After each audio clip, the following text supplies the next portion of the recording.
Okay, ladies and gentlemen, thank you for being here. Thank you for coming back. We are in Zechariah 14, hoping to make some more ground in chapter 14. And I do want to read some more verses that I wrote down last week to kind of overlap it. Because surely this is not just a one-time event here in Zechariah. It's referred to probably repeatedly throughout Scripture. I'll read right off the notes. I'm going to just read through. I've got chapter 14, verses 1 through 15 in the English Standard Version on the notes, and I'm just going to read through that, and then we'll go down and break those down and look at a few references. Chapter 14, verse 1, Behold, a day is coming for the Lord when the spoil taken from you will be divided in your midst. For I will gather all the nations against Jerusalem to battle, and the city shall be taken, and the houses plundered, and the women raped. Half the city shall go into exile, but the rest of the people shall not be cut off from the city. Then the Lord will go out and fight against those nations as he fights on the day of battle. On that day his feet shall stand on the Mount of Olives that lies before Jerusalem on the east, and the Mount of Olives shall be split in two from east to west, by a very wide valley, so that half the mount shall move northward and the other half southward. Verse 5, And you shall flee by the valley of my mountains, for the valley of the mountains shall reach Azel, and you shall flee as you fled from the earthquake in the days of Uzziah, king of Judah. Then the Lord my God will come, and all the holy ones with him. On that day there shall be no light, cold or frost, and there shall be a unique day which is known to the Lord, neither day nor night, but at evening time there shall be light. So it sounds like it's going to be dusk, kind of like, and that's an interesting thoughts there. On that day living waters shall flow out of Jerusalem, and that probably refers to just fresh waters. Again, you could go spiritual like Ezekiel, and that's probably the same waters, but the idea there is year-round there's water's going to be bubbling out. It's fresh water coming out, like if you want to say sparkling water as it's moving, not just stagnant water, but not necessarily, spiritual water. On that day living water shall flow out of Jerusalem, half of them to the eastern sea and half of them to the western sea. It shall continue in summer as in winter, which will be unique because there's two seasons. There's the we have four. They've got two basically. The winter and then the summer season. The winter is when the water is flowing. In the summer, the wadis are dried up. And so this will be unique. It'll be a source of water that's filling the streams or the wadis year-round, which, of course, will change the environment. And the Lord will be king over the earth on that day. The Lord will be one and his name one. The whole land shall be turned into a plain from Geba to Rimmon, south of Jerusalem. But Jerusalem shall remain aloft on its site from the gate of Benjamin to the place of the former gate to the corner gate, and from the tower of Hananel to the king's winepress. And it shall be inhabited, for there shall never again be a decree of utter destruction. Jerusalem shall dwell in security. And this shall be the plague with which the Lord shall strike all the peoples that wage war against Jerusalem. Their flesh will rot while they are still standing on their feet. Their eyes will rot in their sockets, and their tongues will rot in their mouths. And on that day a great panic from the Lord shall fall on them, so that each will seize the hand of another, and the hand of the one will be raised against the hand of the other. Even Judah will fight at Jerusalem, and that's again picking about at 12. And the wealth of all the surrounding nations shall be collected, gold, silver, and the garments in great abundance.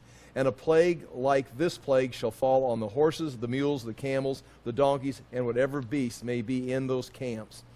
So what we have here is, again, that event. One commentator made the comment that however you interpret this, if you want to find out how someone interprets the Bible, how they view the Scriptures, have someone explain this to you. And you're going to have to go figuratively, like, well, this is figurative, or find some historical meaning to it, or you're going to have it be like a literal fulfillment. And I think the very fact that the Lord is on the Mount of Olives, and we got it tied together with Acts chapter 1, where his feet, he's standing on it and leaves, his feet are going to be on the Mount of Olives, that we're talking about a literal fulfillment. That's why when we talk about the water that flows, the living water, you could go all spiritual, but it's like that means literally in the sense it's fresh water that's coming up out of the ground, out of the streams. It's coming out of the Temple Mount. And then Ezekiel picks up on that. So let's go to the notes and go through these and then look at some other verses. Again, page 1, Zechariah 14:1, behold, the day is coming for the Lord. This is a day, and again, for the Lord, which it's going to separate this from, a normal day, like a day of man or a day of the God of this age. Any normal day, this is going to be, it's going to say later on, this is a unique day. So that, I wrote down here, the day is for the Lord's benefit and purpose, meaning he is going to execute his will. He's going to do it for himself. Again, point B, it's opposite from the man's day or the fallen age ruled by Satan, the god of this age. And it's a day that the Lord takes charge to do his work and to do it his way. So I would say, the day for the Lord, that this day has, that God is always working his plan. God is always in control. But he's also working with man and man's plan. Satan's doing his work, and God's using Satan and what Satan's trying to do. In this time, it's like God is shutting it down, and he's now going to have his day. It's a day for the Lord. And the next thing, when it says day, and again, you don't have to agree with these things. I mean, I'm teaching. You've got the text. You've got your own mind. You've got other teachers. So you can consider this. This day is not a one day. It's again, you're going to see these events. It's more than 12 hours or 24 hours. It's like all these things are not just be crammed together. We got to have it done before the sun sets. This would be more like an event, a period of time. Now again, we're not talking about years, but you've got to be able to get all these, especially when it starts talking about in the winter and summer. I mean, you're spreading this time out where you're going to have more than just a day. So that's point 1. A day is used here, refers to more than 12 or 24 hours. And point 3, it says, Jerusalem will be plundered. The Jews are defeated and so overwhelmed that the plunder, the spoil, is taken from them and will be divided in the presence of the conquered people. So what we have, as we'll see this again in a moment, apparently the nations are gathered at Jezreel, at Armageddon. They march on Jerusalem, and they take Jerusalem. Jerusalem is taken by the nations. Now again, if you read right here in the next verse, chapter 4, verse 2, this is not like, Satan's in control, because it says right here, first of all, this whole chapter begins with, a day is coming for the Lord. This is the Lord doing his work. And what he does is he's going to gather all the nations in the valley of Armageddon. We see that with the demons going out and gathering the kings. Now the demons are doing it, but they're doing it under God's allowance. And once they're gathered here, he is going to bring them to Jerusalem. So God is bringing the nations to Jerusalem, and then the spoil will be taken from you and divided in your midst. Jerusalem will be taken, or it will fall. The plunder will be taken. They're going to go house to house. They're going through the house. And we're going to read in a moment, half the people are going to be taken into exile. Half the people are still in the city watching their possessions be divided among them. They're watching their plunder be divided. And it says, when the spoil taken from you will be divided in your midst. If that means what it means these nations, Armageddon, have marched on Jerusalem. Now this separates it, like we said last week, from Gog and Magog. The Gog and because they are destroyed in the mountains by environmental, storms, earthquakes, by the hand of God. There's no real battle. They just fall in the mountains, and Israel goes out and collects the dead bodies. Here, they invade Jerusalem. Jerusalem is taken. It falls. Half the city is into exile. There's plunder being taken. And the next verse says, for I will gather all, this happens because I will gather all the nations against Jerusalem to battle, and the city shall be taken, the houses plundered, and the women raped. Half the city will go into exile, but the rest of the people shall not be cut off or killed, destroyed, or removed from the city. So that half here now becomes your remnant. They're the ones that are always talked about, the remnant that remains. Now, why this happens, why this half is taken, why the plunder takes place, we mentioned it last week. It must be some kind of discipline. It is, and I'm going to show you the verses here, it is the end of the age of the Gentiles. The age of the Gentiles apparently would say, that begins with Nebuchadnezzar, the head of gold. Jerusalem falls, and Jerusalem begins to be trampled on by the Gentiles in 586 BC. The age of the Gentiles continues through the Persians, the Greeks. It comes all the way up to Rome. Jesus spoke about it. He says, Jerusalem, I'll read the verse here in a moment. Jerusalem will be trampled on by the Gentiles until the age of the Gentiles is fulfilled. And he's saying when it's going to be surrounded, it's going to fall. That would include 70 A.D. Jesus spoke that in 30 A.D. 70 A.D., Rome comes in, and that wasn't the beginning of the age of the Gentiles. I mean, you could, like I said, I'm teaching this, so you can say, well, I think it begins with the head of gold of Nebuchadnezzar, goes all the way down through until that stone that is cut out, not by human hands, strikes the statue. Now, notice that statue decreases in value, as you know, gold, silver, bronze, and then the iron, and then eventually clay. And then what is the kingdom of God? It's a rock. I mean, it's almost like, I was thinking about it the other day. It's almost a rock. Well, that's like caveman. That's Neanderthal. We're going backwards, and it becomes a mountain that covers the whole earth. Again, I'm not sure if there's any meaning, but you go from gold all the way down, and what takes out that statue is a rock that's going to become a mountain. But nonetheless, it began the age of the Gentiles. It's going to continue to the 70 AD. It continues through the church age. It has to include 1948. It has to include the age of the Gentiles today.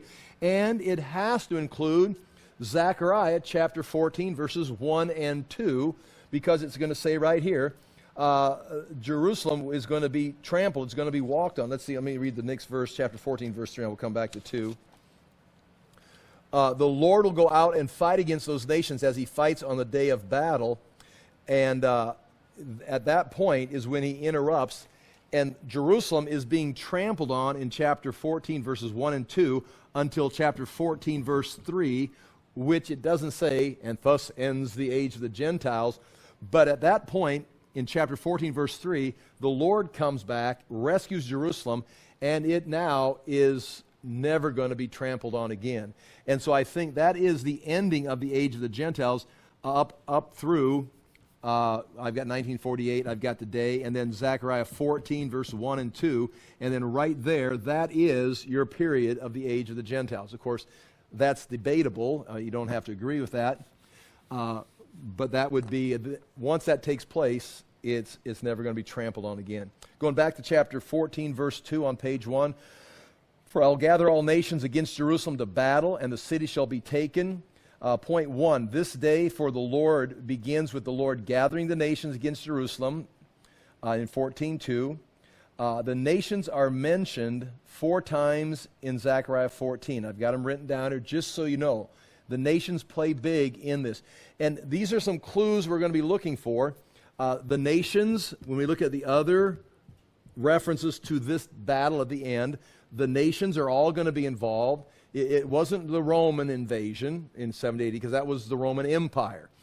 It's not Gog and Magog. That's a very specific nations are mentioned. And the battle doesn't go the same way. So that's not the same battle. So anywhere the nations are, and I think now we're getting into Revelation where the nations are going out against Jerusalem. The nations have been deceived. And then you wonder, how close, everybody thinks they're living in the end times. And I mean that. I mean, the disciples were looking for the return of the Lord. The crusaders, wherever you're at, they're looking for the return of the Lord. But you can imagine what we're doing in our culture and our world today. Are we moving? It's like history's moving this direction. So even if, you have no Bible verse, we're moving this direction. But are we seeing signs of the nations uniting in an effort that is eventually going to lead to this kind of a coming against Jerusalem? It appears Jerusalem, at this point, is standing against this unified world. It also appears that within Jerusalem are 2 groups. I say this, carefully. This half seems to be removed, destroyed. God is gathering them, and his purpose is to destroy Jerusalem like he did 586, 70 AD, or other times where he brought judgment on Jerusalem. But then at some point, some reason, he comes back and delivers this half. So I think we can assume that when Jerusalem, during this time period, if you want to talk about the 70th week, again, I'm being speculating, but they're not a unified front. Any more than the United States of America right now is a unified front. You think, look at what America is doing. It's kind of like, wait. America's doing that, this particular, political party or this particular branch of the government, but it's not what I would do or what this group thinks. So there's different groups within America. This Jerusalem, these Jews at this time will have signed a peace treaty with the Antichrist 7 years before, thinking or assuming he is the Messiah, the one that is going to give them their place in the nation. And again, we've said that before. We're thinking about Jesus coming back, the Messiah coming out of heaven. They're thinking of Cyrus, a Gentile who gives them permission to rebuild their temple. And so they're looking for another man like Cyrus. Christians are looking for Jesus Christ returning. And so when they sign this treaty, there's going to be a group of them that is going to sign with the Antichrist. But there's going to be some that are like, no, don't do this. They may be believers, or they may be against this idea, looking for maybe a more biblical fulfillment. Then during this time of testing, Jacob's trouble, they're going to start to branch off into different sections, maybe even switching alignments, who they're aligned with. Some of them may have agreed with the idea of the Antichrist, but definitely at the halfway point, when he enters their temple, sets himself up, Jesus says, when you see that, flee, because it's going to get bad. So many of those that maybe signed up with the Antichrist halfway through are going to be going, oh my gosh, no. And they're going to change their mind and start looking for the Messiah. And of course, we've already seen that in Zechariah 12. They'll look at the one they pierced and recognize that, and they're going to mourn for him. It's like, we have made a terrible mistake. And so that's taking place here in Jerusalem. This is not a unified front. Again, consider this as you approach this. And again, it's similar to 70 AD. There was divisions, and I said it probably last week because I've been reading about it in a book. But before Rome got there, before Pompey got there in 63 BC, the Jews were fighting each other, and Pompey came in to stop the civil war. Rome set up their peace by force, put Herod in place. Herod ruled. Everybody thinks Herod's evil, and Herod was a man of the age, a man of the world. But he kept peace in Israel. He kept it. He ruled it. When he died, chaos broke out, and it got stabilized by the Romans. But the Jews, by the time 65, 66 AD came, the Jews were fighting. They had already found their own new messiahs, and they were fighting in Jerusalem. When Vespasian approached, the Jews had to stop fighting each other to fight the Romans. But even when the Romans would take a day off or regroup or build up kind of siege engines, the Jews would resume fighting against each other in the city in 66 up to 70 AD. Even the last month, they were still fighting. Whenever they had a chance, they were fighting against each other. So it would be unusual to think that this is a unified front of Jerusalem when the nations are approaching, that all these Jews are standing together, except they're probably standing against the nations. There's probably division among them. And that may explain what's taking place here, why half of them are being disciplined, but the other half are going to be delivered and become the remnant, and we're going to see an earthquake is going to form, and this remnant is going to flee to the east in an earthquake, like Moses parts the Red Sea. The Lord is going to part the Mount of Olives and lead them out of the city of Jerusalem on their day of deliverance. So that's kind of setting these things up. These are things we're looking for when we read Revelation and other end-time prophecies of the Lord's return. Even Paul's references in the New Testament, especially Jesus, he's talking in Matthew 24 or Luke 21. We're talking about a remnant of people that God is coming back to deliver. We're talking about nations coming together. Here, we're seeing Jerusalem being crushed, plundered. The women are being raped, but then it stops, and now there's a great deliverance. Point 1 on page 1, The nations are mentioned 4 times in Zechariah 14. In chapter 14, verse 2, for I will gather all the nations against Jerusalem to battle. Chapter 14, verse 14 is going to say, now watch the switch. By chapter 14, verse 14, the wealth of all the surrounding nations shall be collected by the Jews. In chapter 14, verse 2, their plunder in the city of Jerusalem after it's fallen is being divided in front of them. The Lord returns, and by chapter 14, or verse 14, 11, 12 verses later, the Jews are dividing the plunder of the nations.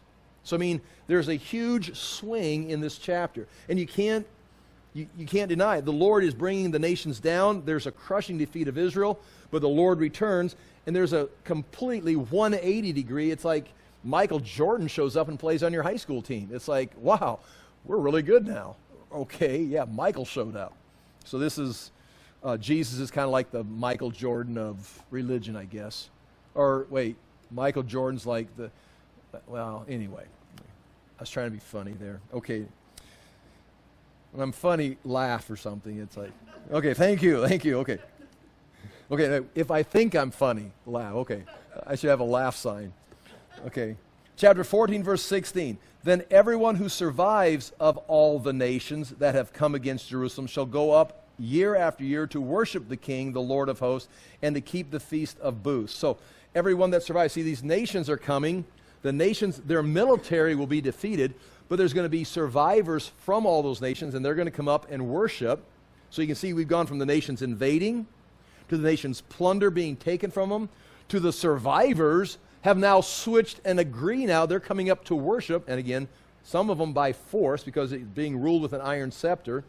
And then chapter 14, verse 19, this shall be the punishment to Egypt and the punishment to all the nations that do not go up to the feast and worship. And so you've got the nations coming against Jerusalem. You've got the nations' plunder being divided by the Jews. You've got the survivors coming up to worship, but eventually some of the survivors are going to say, we're not going up to worship. Well, there's a punishment coming, and this is in the millennium. This is in the kingdom age. Again, you can tell how I view eschatology and how I view the Bible. One, I'm reading this literally, like it's actually going to happen, and I'm viewing the Bible not as something that is written down as a motivational speech or something that's written down after the fact, but something that's written down by the inspiration of God with a prophetic element talking about events that have not yet happened. Again, and I think, of course, that's the correct way, but there's other ways of approaching this, like this is just imagery, or it's a historical fact, or it's just poetry, or, it's, just fiction by some prophet they named Zechariah, and he never really lived. Someone just wrote it down and slapped someone's name on it. Again, there's different ways of looking at it. But those are the 4 places the nations are going to be mentioned. So in the nations, throughout this chapter, they begin coming against Jerusalem, and as we go into the millennium, they're going to be part of those that are worshiping in Jerusalem. Point 1b, Revelation 16, verses 14 and 16. This is, I think, a very direct connection to this. Revelation 16, verse 14 through 16. For they are demonic spirits. That's the demon that comes out of the mouth of the prophet, the false prophet, and the dragon. For they are demonic spirits performing signs who go abroad to the kings of the whole world to assemble them for battle on the great day of God Almighty. Now, you notice that I've got that in bold print. Great day of God Almighty. That, I think, is, when it had it written up here, a day for the Lord. In Zechariah chapter 14, verse 1, behold, a day is coming for the Lord. I think the day that is coming that is for the Lord is, in Revelation 16:16, the great day of God Almighty. I think those are the same days. Again, that's making a connection. Or verse 14. And they assemble them at the place that in Hebrew is called Armageddon, or Har Megiddo, the hill of Megiddo, which is in the time that John was writing, Har Megiddo, is a dome or a tel, T-E-L, which is an ancient ruin that has just become a mound. And that today it's been excavated. They've dug down. They've done a whole, in the early 1900s, they spent years excavating through the different layers. I don't know, It's at 14 different layers that they've got. They're going way back to the Canaanites. And there's a Canaanite altar from the days of Abraham sitting there. They excavated down. They went through the age of the Crusaders, went through the age of the Byzantine. They went through the age of Solomon, went all the way down to the Canaanites. But in John's day, it was a tell or a mound. A har means mountain of Megiddo. It's right on the edge of the Jezreel Valley, but it was the city of Megiddo, and it was the hill, the tell, the mound of the city of Megiddo on the Jezreel Valley. So the valley of the hill of Megiddo. Okay, they're being gathered there by the Lord. Okay, that's that point. Point 2 on page 1, Jerusalem falls to the nations. I think we've said all these things already. Point 3, there it is. I was talking about the age of the Gentiles. There's that information there at the bottom of page 1.3. Turn the page. I've got Luke 21 written there. Bottom of page 1, the very last line. This is Luke 21:24. This is the eschatological chapters, like Matthew 24 is the end times that Jesus is teaching. Luke does it in chapter 21. And again, we'll compare them. We have before. But Jesus says, they, referring to the Jews, will fall by the edge of the sword, referring to 70 A.D. If we go back and read this, he's talking about predicting that they're going to fall in 70 A.D. and be led among the nations. And that would be they're dispersed among the nations in 70 A.D., but that has continued throughout this age. In 70 A.D., the Jews have been scattered among the nations. And then he says, and I've got it underlined, and Jerusalem will be trampled underfoot by the Gentiles. That's what we're seeing right here, Zechariah 14:1 and 2, until the times of the Gentiles are fulfilled. And when are the times of the Gentiles fulfilled and Jerusalem stops being trampled? Zechariah 14:3 is where I think this stops. And again, I got Luke 21:24 because that's when it was written. And now we have chapter 14, verse 3, I think the ending of the age of the Gentiles. Then the Lord will go out and fight against those nations as he fights on the day of battle. Again, interesting. You've got to put this in your theology. The Lord gathers them. Well, it says the Lord gathers them at Jerusalem. It says it very clearly. But if we correlate this with Revelation, it's demons coming out of the mouth of the false prophets, the Antichrist, and the dragon that go off with signs and miracles and deceive the nations to come to Jezreel to gather at the Valley of Armageddon with the intention of fighting Jerusalem. So now you've got the Lord gathering the nations, but as he's doing it, he's using the puppets of the demonic world to do what they think is their will. But it's like, yeah, I can use that. And they're doing his will to come against Jerusalem. Remember, the Lord destroyed Jerusalem in 586, but it was who? It was Nebuchadnezzar. And then who got punished for it? Nebuchadnezzar. So again, they've got their own worldly plans or demonic plans. God allows them to take place and uses them to fulfill his will. So you've got here the Lord using satanic forces to bring the nations together. He says he's gathered them together to bring them to Jerusalem. He uses them to destroy Jerusalem again, 586, 70 AD. And on this day right here, they begin to do it again. In fact, they've taken the city. They're plundering the city. And then he says, okay, we're done here. This is what I wanted to accomplish. He intervenes, lands on the Mount of Olives, or comes to the Mount of Olives, and we talked about it last week, and switches a 180 degree, and now he's fighting for Jerusalem. And that's where we're at in chapter 14, verse 3. Then the Lord will go out and fight against those nations as when he fights on a day of battle. Again, I put this in here because it's worth mentioning, especially in our soft, fluffy age of postmodernism and too much testosterone, people think. The Lord is a warrior and will engage in physical battle with the militaries of the nations. It's going to be a physical, militant interaction by Jesus Christ when he comes and destroys the nations. He's going to need some men on the scene. Okay, he's not going to come back some soft, postmodern, transgender, let's bring peace to everybody. Everybody's got their own opinion. We're all okay. He's going to come back with getting ready to rule. And there's another thing to throw in your theology. When Jesus begins to rule, from the book of Genesis all the way through, the ideal is he's going to rule with an iron scepter. It's not going to be a democracy. Now, that's hard for me to swallow, being Go America, Constitution, the Bill of Rights. In this age, that's where I'm at. But when Jesus comes back, there's no, in a sense, Bill of Rights, a declaration. There's no Constitution. There is shut up and sit down. This is the way it's going to do. Well, that's not what we want to do. Fine. It says right here in this chapter, you get no rain. I'm going to send you a plague. And then you'll change your mind and listen. It's like, whoa, that don't sound very Christ-like. That's exactly Christ. That's the Messiah. It's like, well, that's not who I follow. Okay, well, then you better do some heart searching because that's who's coming back. It's like, well, our church doesn't follow the Lord like that. I know. That's the problem. That's what I've been trying to say. It's like, let's get back to the Bible and meet Jesus. Well, he offends us. Okay, I think my case is over here. We've done our job. Okay, but anyway, I point that out. The Lord will go out and fight against those nations as when he fights in the day of battle. Now again, we are in the age of grace. He's offering grace. He went to the cross to pay for the sins of the world. But notice he didn't go to the cross and then God says, oh, okay, close enough. I know we all got good intentions here.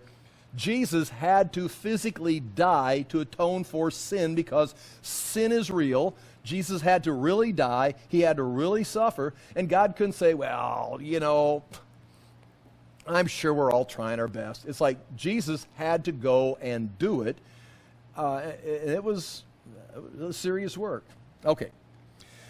Chapter 14, verse 4. On that day, his feet shall stand on the Mount of Olives. Now, again, without throwing myself under the bus and you getting all critical of me, I am, like I said last week, I am now, I always had the idea that Jesus was going to split the sky and come down to the Mount of Olives. Just like he left, he's going to come back. Again, I'm not saying that's not right. But also, seeing him coming from Edom, is he going to be marching up here, crossing the Jordan, just like he does in Mark chapter 10, we talked about that last night, coming out through Jericho, going up to the Palm Sunday, when he rides in on the donkey that Zechariah talked about. Is he going to follow a similar route when he marches from Edom, having stained his garments blood, and come in here and bring deliverance here? Or does this take place, and then he goes down there and delivers those Jews and comes back? I know. So I'm, if he lands on the Mount of Olives coming out of the sky, that's what I've always taught. I'm considering this could be possible, him coming down in towards Edom and coming up this way. And again, there's going to be verses that's going to correct me one way or the other, and I just challenge you to keep thinking about that, even argue one way or the other, because they both can't be true. He could come down, walk down, come back, and come over. I don't know. Okay. On that day, his feet shall stand on the Mount of Olives. Let's just go for comfort's sake that he's going to come out of the sky and land on the Mount of Olives. That's not what I said last week, but it just feels better here. We'll look at it. Now it says on the Mount of Olives that lies before Jerusalem on the east side. And again, when it says before Jerusalem, it's like where's in front of Jerusalem? Well, because they were orientated in the ancient world to the east, that is always before. And so that means before. That's like the front side of Jerusalem. And it's very clear, it's on the east side. And the Mount of Olives shall be split in two from east to west by a very wide valley, so that one half the mountain shall move northward and the other half southward. Again, I'm not sure how you're going to teach this if you're not going to teach that Jesus, just like he ascended, is going to come back, and this is physically going to happen. How are you going to allegorize this? And it's like, well, the easiest, clearest way of teaching this is there's going to be an earthquake on the Mount of Olives, and it's going to split in two. It's going to form a valley that's going to be similar to the parting of the Red Sea. Okay, it begins, chapter 14, verse 4. We've been talking about the day for the Lord, a day, the great day of the Lord. Now it says, on that day. On that day, that phrase is used 7 times in the book of Zechariah. And this is one of the reasons why I'm willing to say that the word day here doesn't mean 24 hours. It means an event or a period of time or the sequence of events. Because chapter 14, verse 4, and I've got the 7 written down here, on that day his feet shall stand on the Mount of Olives. Verse 6, on that day there shall be no light, cold, or frost. On that day living waters shall flow from Jerusalem. On that day, the Lord will be one and his name one. On that day, a great panic from the Lord shall fall on them, the nations. And on that day, there shall be inscribed on the bells of the horses, holy to the Lord. Now that's definitely in the millennium. I mean, things are set up and everything is marked holy to the Lord. And no longer be a traitor or a Canaanite in the house of the Lord of hosts on that day. So they're going to cleanse the temple. They're going to engrave things for the millennial kingdom, and it's all on that day. So again, I'm looking at this more than just, this afternoon the Lord comes back and all these things happen. It happens. And then we mentioned the light. We'll look at this later. No light, cold, or frost. It's going to be said a unique day known to the Lord. And then we go back and we look in Revelation and we see, the stars and the moon and all these things. It's like, is it day, is it night? What is happening? It's like it's dark, but it's not dark. It's dusk.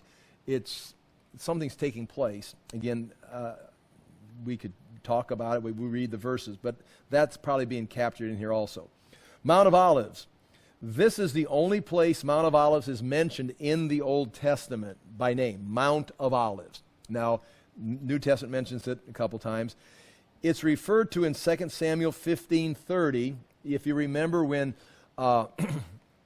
Absalom rebelled against David and David was losing the civil war, he had to leave and go down into the Kidron Valley and across and up the Mount of Olives to go hide.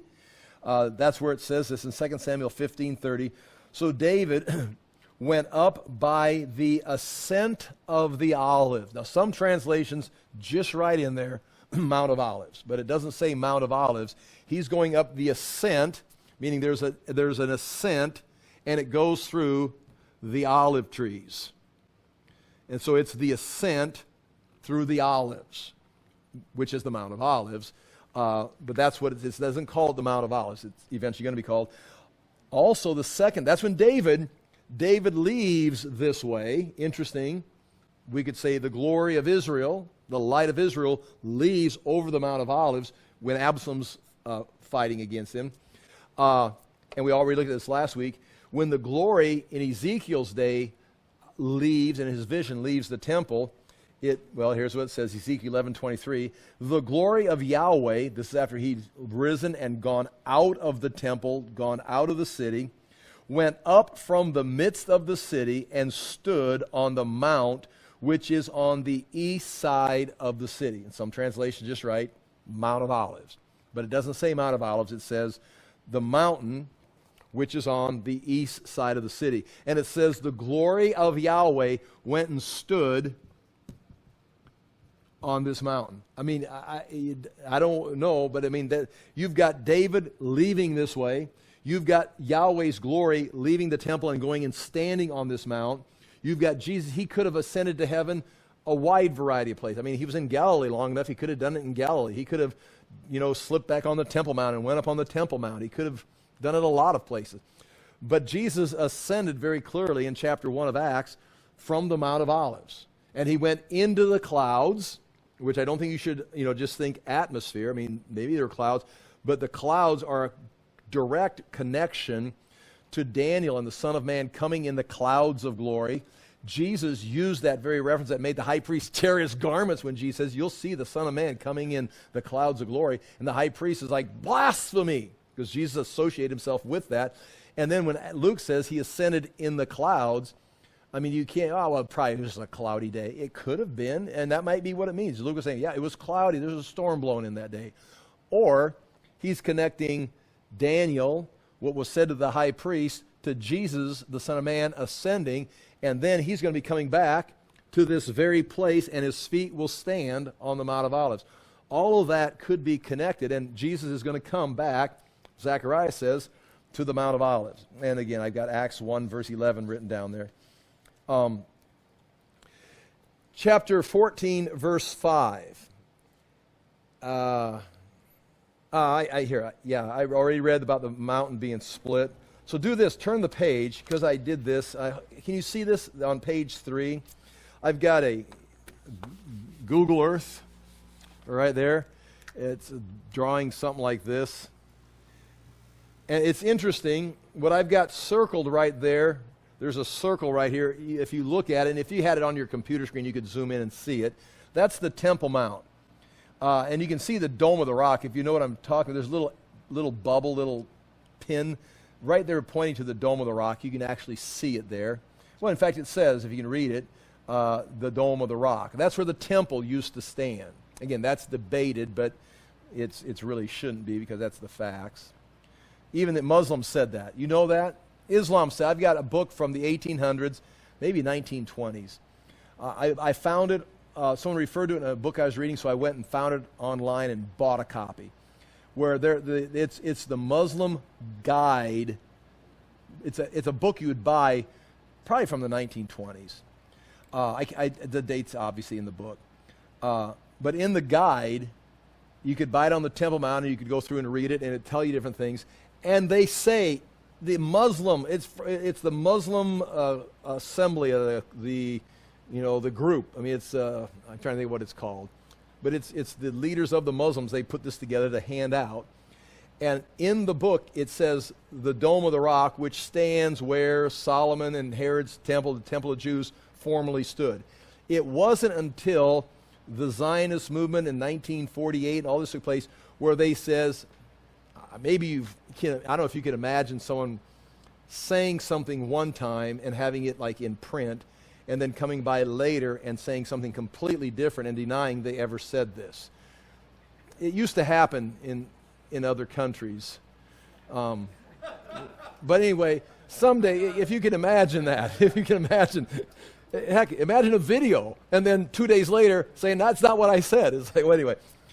But they actually even said, so up until the 1900s, everybody knew, including the Muslims, that's where the temple was. And now today, we're in total confusion. We're in total, maybe it's down here in the city of David. Maybe it's over here. It's like, and the Muslims say, it never even existed. It's all fiction. It's like, well, you didn't believe that 80 years ago, and I've got the book. I got the copy. But nonetheless, that's where, and the city of Jerusalem, you could also see it. It's spread out to the north and the south and to the west there. That first little arrow that I've got drawn this way, it looks like this. Oops, how does it look? That's not what it looks like. Right there, that first arrow, that's the Kidron Valley. And then that second arrow, in fact, if you can see it on there, I'm trying to see it, it's written on there. Mount of Olives. The second arrow is pointing right to the word Mount of Olives. Now, the Mount of Olives is about 2.5 miles long. And last week we had a picture of it. You can see there's 3 peaks. There's 3 summits on it. It's about 2.5 miles long. And what's amazing, and I try to catch this on here, if you get out there to that last arrow, and if you keep going this way, if you get out over here, it's desert. I mean, it's desert. It's the wilderness of Judea. So if you go up the Mount of Olives and go down the east side of the Mount of Olives, you're going to be out in the wilderness. It's barren land. It's just desert all the way to the Dead Sea. So that's interesting for a couple reasons. When Jesus was in the Garden of Gethsemane and he wanted to get away, his route of escape is up and over and back to the wilderness, and where'd he go? He's gone. And he's not trapped in the Garden of Gethsemane. He's got the entire Judean wilderness right there, and he survived there for 40 days fasting. And that's where the militaries would go. They'd go out and meet in the wilderness and march on Jerusalem. Okay. The other thing is about that is when we read this, and that's what the white line is, when the Lord's feet are on the Mount of Olives, if he's marching in like he did on Palm Sunday, coming up from Bethphage, coming up and over like this, because that's where Bethphage and Lazarus' tomb is, or where he was raised. Jesus came up and over, that's where he cursed the fig tree and came in. Jesus may come from the wilderness like he came before from Jericho over to this area and up and over, or his feet are going to stand on the Mount of Olives. When that happens, according to Zechariah, there's going to be an earthquake, and I'll show you a little bit about this, an earthquake that was so great that it reminds them of 750 BC. We studied this when we went through Amos, especially started the book of Amos, chapter 1, verse 1. 750 BC, when there's an earthquake of Uzziah, and the people fled from that earthquake. Zechariah, they remember that in 518, or whenever Zechariah is writing this portion of the book. There's going to be an earthquake. Now, as you can see on my detailed diagram there, half the mountain is going to move to the north, this 2.5-mile ridge. Half it's going to move this way, and half of it's going to move this way, and it's going to form a great valley right here. This is just going to open up like the Red Sea opened up. It's almost like a reenacting of the Red Sea, except it's the Mount of Olives, and there's going to be a valley. Now, there's not 10 to 20 people fleeing. You've got half the city. The remnant is fleeing this way. So it's not like, they're running through this little, it's got to be wide enough for them to flee. And they're going to flee to the east, and they're going to flee to a place called Azel, or Azel, and it's over here. And no one knows where it's at. This word is used once right here. There's no place that matches it. There's no place that ever matches it. It's just, where is it? We just have that word. And so I've got some things written down. Yeah, point 1 on page 3.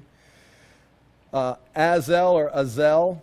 This is the only place this word is used. Some say it relates to the Hebrew word esel. Okay, and that this is just like someone going, well, how about, does this fit? I don't know if I agree with it. They say it's close to the word esel. And esel is a preposition which means beside.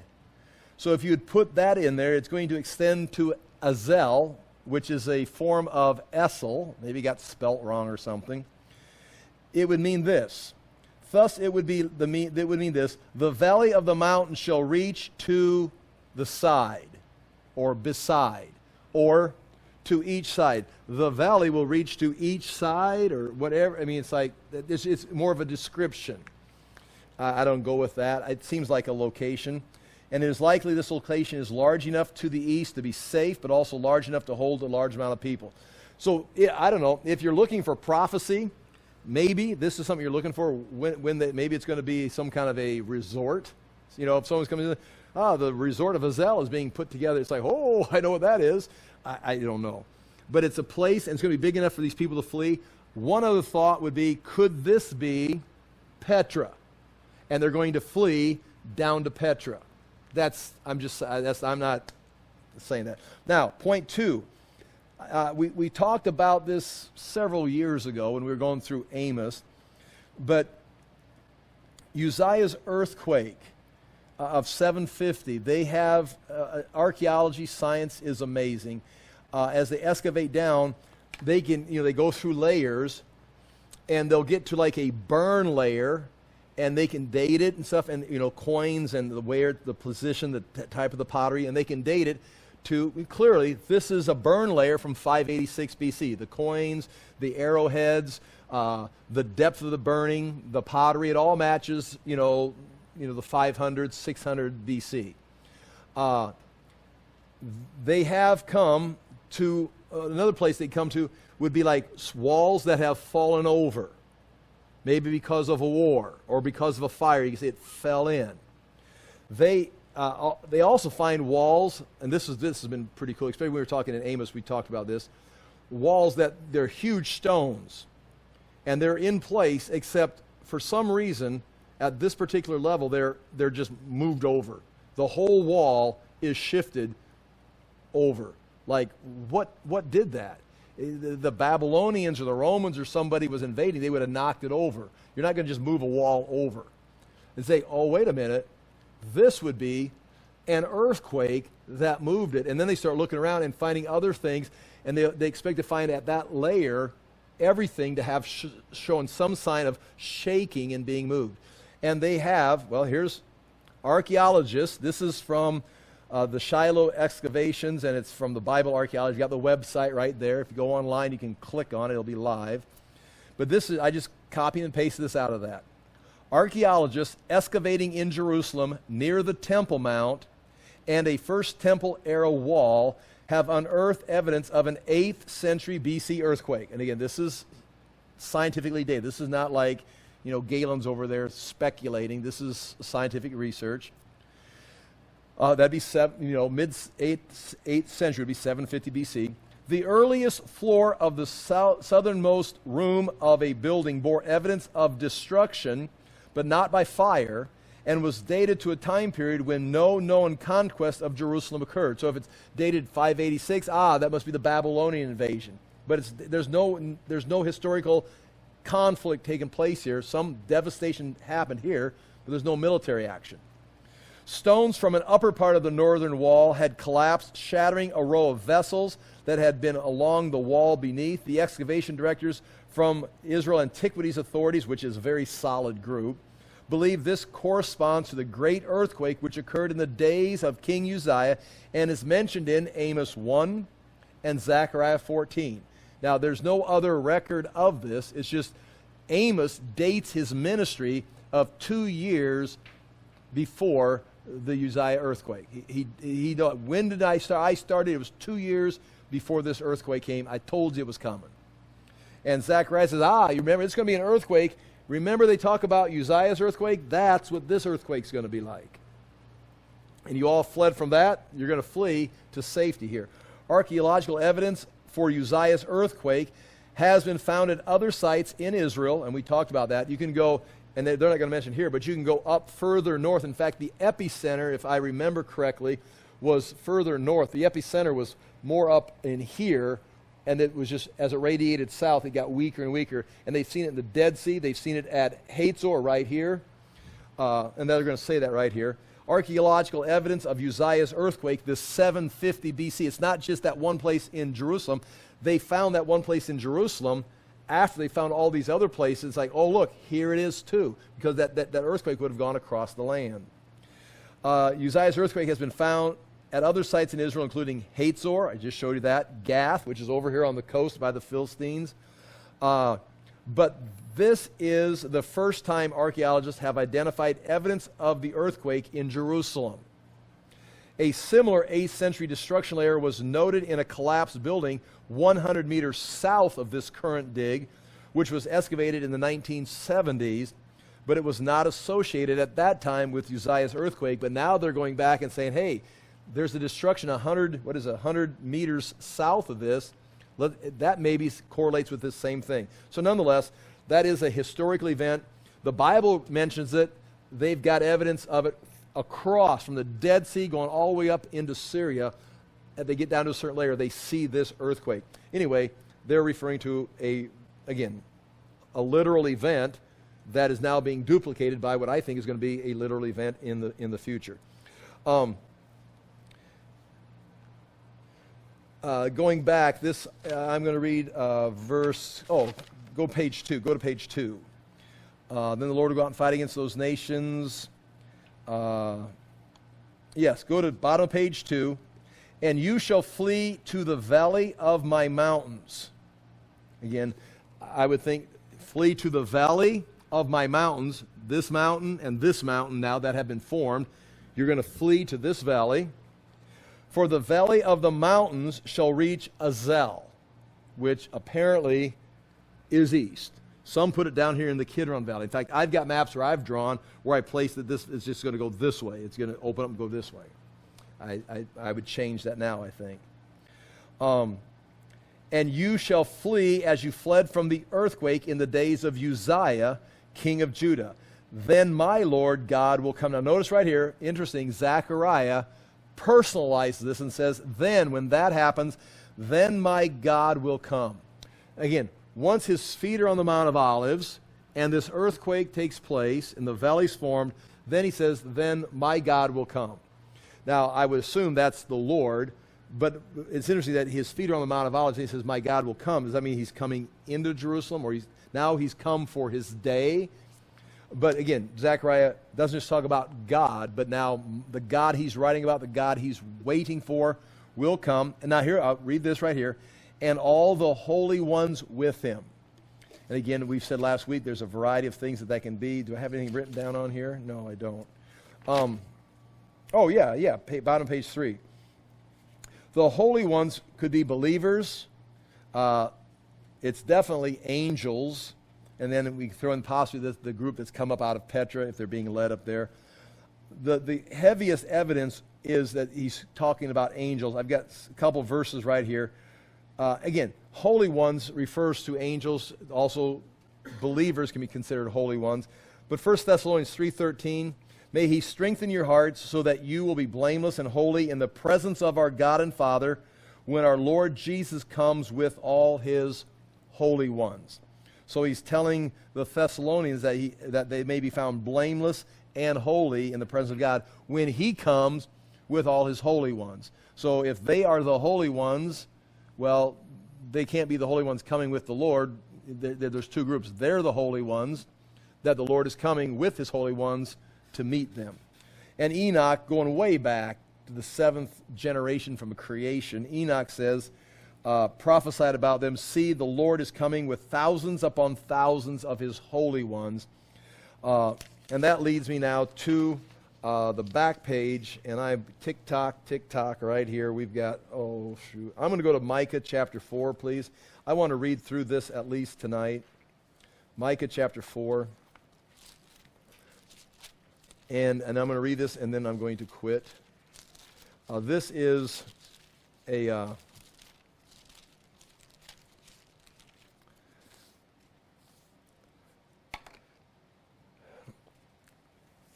Micah chapter 4, very quickly, just see if you can find a pattern in this. See if any of these things sound familiar.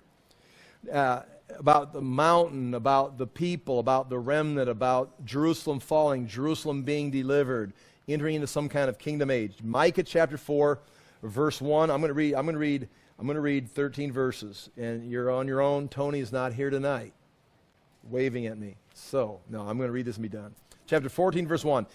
In the last days, the mountain of the Lord's temple will be established as chief among the mountains. Isaiah says the same thing. It will be raised up above the hills, and the peoples will stream to it. That's talking about after this event, Jerusalem will be raised up, and people are coming from the nations. Many nations will come and say, come, let us go up to the mountain of the Lord, to the house of the God of Jacob. He will teach us his ways. Now this sounds very refreshing. In an age where we are living, where we are getting dumber and dumber, becoming more ignorant and more rebellious every day, and the truth is getting lost. I know you believe in the truth. I know you have the truth. But at the same time, there are things happening that you don't know. I don't know.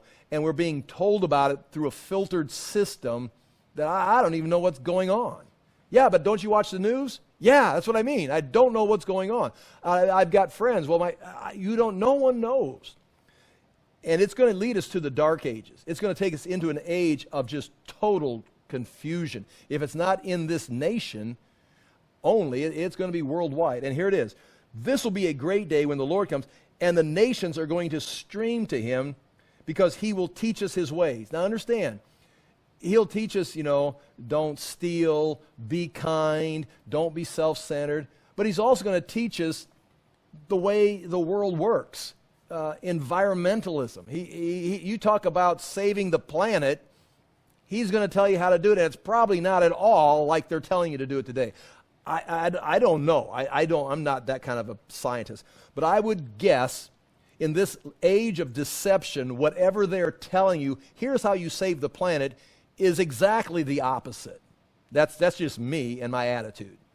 When he comes, Jesus returns, he will teach us how to not just save the planet, but how to make it produce like it's never produced before. So while you're producing, you're also creating more or saving it. And the nation is going to where's this information been? Well, a lot of it's been here, but it's been buried. It's been hidden. But he's also going to bring us revelation that only he knows. He will teach us his ways, which will be morals, but it'll also be scientific, socially, academically, so that we may walk in his paths. The law will go out from Zion. And I think you should, again, the law, I think you should think bigger than just the Mosaic law. That it says the law, but he's going to be more than just bringing us back to the Mosaic law. He's going to be expounding on how to live in a kingdom age called the millennium, where it's going to be crazy production. The law will go out from Zion, the word of the Lord from Jerusalem. Now notice right there, Zion and Jerusalem are the same place. So whenever you read Zion, don't always let it go up to heaven. Ah, Zion. Ah, must be in heaven. No, Zion and Jerusalem are synonyms, or Zion is a hill in the city of Jerusalem. He will judge between many peoples and will settle disputes for strong nations far and wide. He's also going to tell them how to live at peace with each other, so both of your economies benefit. They will beat their swords into plowshares, because who wants all these weapons? We're never going to use them when we got to have more agricultural equipment. Right now, we're in an age where we're forsaking agriculture and making more weapons for Ukraine, but I mean, we're making weapons. And their spears into pruning hooks, because they need more because it's production. It's out of control. Nation will not take up sword against nation, nor will they train for war anymore. Every man will sit under his own vine. That is middle class right there. Every man will sit under his own vine and under his own fig tree. That's what every man wants. I want my own place, my own tree, my own place to go home. I want middle class. And the elites want to destroy that. Jesus is going to bring middle class back and make it universal. Everyone's got their own place. For no one will make them afraid. The elites will not be there. For the Lord Almighty has spoken. All the nations may walk in the name of the Lord, name of their gods. This is now Micah talking about his day. All the nations may walk in the name of their gods, but we today will walk in the name of the Lord our God forever and ever. We're going to start walking in his ways today, even before he gets here. Now, you maybe want to walk in your ways of your gods, but eventually you're going to walk in our Lord's ways. We're going to start today. And that's what America originally tried to do. We know the kingdom age is coming, but listen, before it gets here, let's try to establish that kind of principles today. That's why they created the three forms of government, because there's no king here. You needed the priest, the prophet, the judge. Okay. In that day, declares the Lord, I will, watch, are you ready? I will gather the lame and assemble the exiles, and those I have brought to grief. I will make the lame a remnant, those driven away by a strong nation. The Lord will rule over them in Mount Zion. That's on earth, I think. From that day and forward, as you, O watchtower of the flock, O stronghold of the daughter of Zion, the former dominion will be restored to you. Kingship will come from the daughter of Jerusalem. Why do you now cry aloud? Have you no king? Has your counselor perished? That pain seizes you like that of a woman in labor. Writhe in agony, O daughter of Zion, like a woman in labor. For now you must leave the city to camp in the open field. You will go to Babylon. There you will be rescued. There the Lord will redeem you out of the hand of your enemies. But now, verse 11, but now many nations are gathered against you. They say, let her be defiled. Let our eyes gloat over Zion. But they do not know the thoughts of the Lord. They're coming down to attack Jerusalem, but they do not know what the Lord is doing. They do not understand his plan. This is exactly what we're reading in Zechariah and in Revelation 16. He who gathers them like sheaves to the threshing floor. Oh, come, attack Jerusalem. You don't understand what he's doing. He's bringing you right here to gather you like sheaves. Rise and thresh, O daughter of Zion, for I will give you horns of iron. This is what we saw in Zechariah 12, where all of a sudden, Jerusalem themselves are fighting the enemy. Here, he gathers the nations to Jerusalem, and Israel, or the daughters of Zion, rise up and begins to fight. For I will give you horns of iron, I will give you hooves of bronze, and you will break to pieces many nations. You will devote their ill-gotten gains to the Lord. You'll divide their plunder, their wealth to the Lord of all the earth. Again, that is when he sets up his kingdom on the earth. So there again, you've got the nations coming to destroy Jerusalem, and all of a sudden things turning, and Judah, or the people of Jerusalem, fighting back and dividing their plunder, similar to Zechariah, and similar to Zechariah chapter 12, when they start to fight. The tents of David start to fight, and they bring deliverance as they fight with God. Okay, I want to read at least that one. There's other verses there that somehow tie together with this and gives us insight in what we're reading. I'm going to pray, and you're free to go. I do appreciate you being here.